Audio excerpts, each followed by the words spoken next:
All right, time for us to go behind the headlines. And the other day, Governor Chris Christie out in New Jersey signed a new law that bans synthetic cannabinoids. And we've been talking about this many times.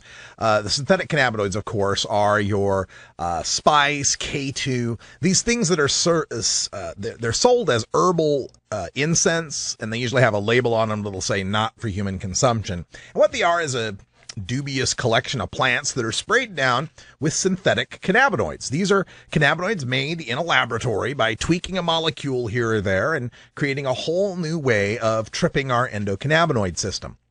In fact, as a little tangent, I got into a wonderful conversation with a guy who's going to be known forever to me as Synthetic Tim. I actually met a young man in Atlanta who regularly uses synthetic cannabinoids. We got to talking about spice and K2, and he does so because, of course, there's drug testing for the real thing. There's drug testing for real marijuana. So, but he was very intelligent. He said, I didn't want to risk my health by trying something I hadn't researched. So he researched these synthetic cannabinoids, the JWH line, the HU line. I mean, this guy had such knowledge about cannabinoids that even I was, tell me more, taking notes, listening to him.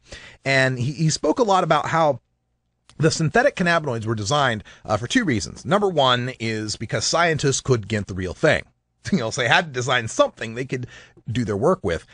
And then number two, these things that are designed in a lab are oftentimes designed to agonize that receptor far, far more than the natural agonist would. By the way, when we say agonize, that means to cause the physiological change. You have these CB1 and CB2 receptors that are all throughout your organs and your brain and your body, and that's how the cannabinoids affect us. That's how we get high off THC. We have some receptors in our brain, and THC happens to trip those. That's how CBD helps a lot for pain, because we have those kind of receptors, CB2 receptors, that CBD works a lot on. So this whole endocannabinoid system is what, the cannabis has been working on.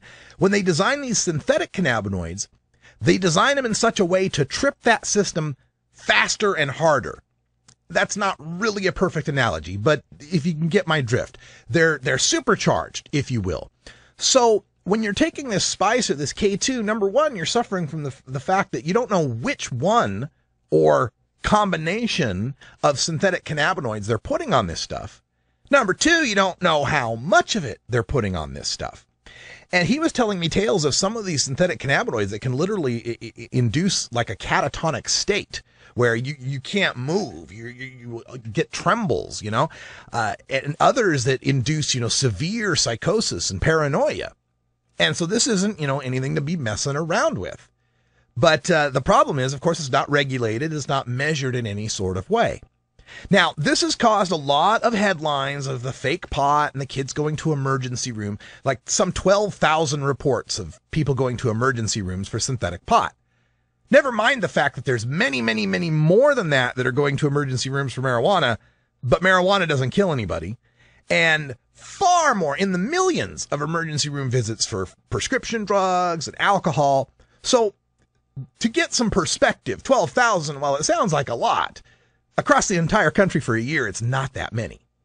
So, but nevertheless, let's not ignore the fact that these synthetic cannabinoids, being that they're unregulated, they're unmeasured, and they are of varying potencies and effects on different CB1 and CB2 receptors, that makes it something we need to worry about. The problem comes with the prohibitionist mindset. The mindset of people like Chris Christie and the New Jersey legislature, who rushed out and created this ban on synthetic pot. And here's where it gets scary, folks, because when you really look deep into this law, they didn't ban just synthetic pot. They banned tripping your endocannabinoid system. They banned a physiological process in your body. Let me get to it. This is very interesting, because the way the synthetic cannabinoid thing has been working, it's been kind of like an arms race. Right? They'll put out JWH018, one particular molecule, and the kids will get high on that, and the legislature go, oh, we got to ban JWH018. So the next chemist comes out with HU210, puts that on some leaves. Oh, we got to ban HU210. So they ban each individual molecule, and of course there's so many. I mean, there should be a clue when they call it JWH018, they're using 3 digits, that there's a whole lot of them out there. right? So this has always been the problem in the laws before, is you couldn't ban a specific one of these cannabinoids, these synthetic cannabinoids, because then they just come out with the next one, right? Just be an arms race. So some laws went further and banned the ways that you could tweak that molecule. Okay, now we're getting down to the chemistry here. And in fact, the New Jersey law has that as well. It has a very extensive list, and you can find this list at my blog at radicalruss.com. But they went through and banned all the naphtholindols, the naphthylmethylindols, the naphtholinpyrols, the naphthylmethylindines, the phenylacetylindole, the cyclohexylphenols, the benzolifcols, and the adamantoylindols. Adamantoylindols, is that like Wolverine? I don't know how this works. But anyway, there it is. There's a list of like every different like part of a tweak you could make on a molecule or a bond or an atom here or there. Every possible way you could tweak a synthetic cannabinoid to trip your receptors in your brain, right? But here's where New Jersey has really reached into the whole Big Brother overreach. This is their catch-all language at the end of the law. They are banning, quote, any other synthetic chemical compound that is a cannabinoid receptor agonist and mimics the pharmacological effect of naturally occurring cannabinoids that is not listed in Schedule 2 through 5 or is not an FDA-approved drug. New Jersey just banned any cannabinoid receptor agonist that mimics the effects of naturally occurring cannabinoids.